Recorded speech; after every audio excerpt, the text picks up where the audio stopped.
Сәлеметсіздер ме, құрметті білімгерлер? Бүгінгі дәрісіміздің тақырыбы сауат ашу кезеңінде оқушыларды үйренетін біліктер мен дағдылардың шеңбері.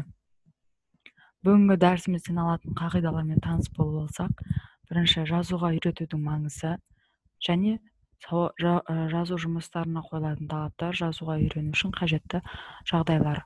Ғалым ұстаз Байтұрсынов оқу мен жазуды сөз ете отырып, біздің заманымыз жазу заманы. Жазу мен сөйлеу ауызбен сөйлеуден артық дәрежеге жеткен заман.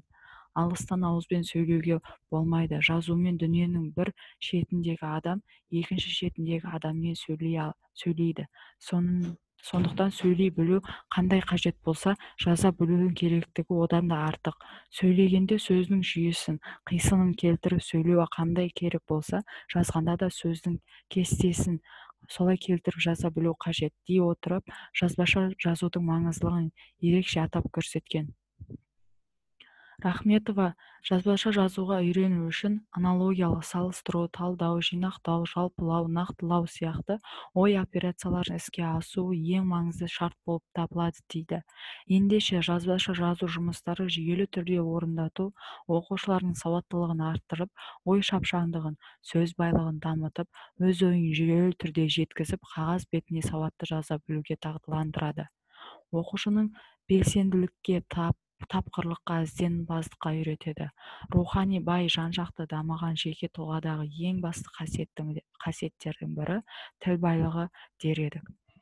Мектептегі жазбаша жұмыстардың ең тиімді жолдары пәнаралық байланысқа иек арту болып табылады. Орфографиялық ережені түсіндіру бұрын балалардың алдын олар шешу тиіс мәселелер қойылуы керек. Мысалы, отпен ойнама, отпен судан сақтан мысалдарының арасында қандай айырмашылық бар? Пен қайсысында бөлек, қайсысында бірге жазылуға тиіс сияқты мысалдарды келтіруге болады. Мұнда жұмыс балалардың зейінін сабаққа жұмылдырып, бұрын оқығандарын еске түсіруге көмектеседі. Жазуға байланысты жаттығу жұмыстары әртүрлі факторларға негізделеді. Бірінші, көру, қимыл факторларына негізделген көшіріп жазу. Екінші, есте сақтау арқылы қабылдауына сүйенетін тексті жазу, мұғалімді оқып берген немесе оқушының оқыған тексті жазуы, бұған диктант, мазмұндама жұмыстарын алуға болады. Үшінші, орфографиялық тапсырмалар бар жаттығулар. Қалдырылып кеткен әріптерді тауып жазу немесе түзетіп жазу тағы да басқа жаттығулар кіреді. Жазу жұмыстарының бұл көрсетілген түрлері бір-бірімен тығыз байланысты.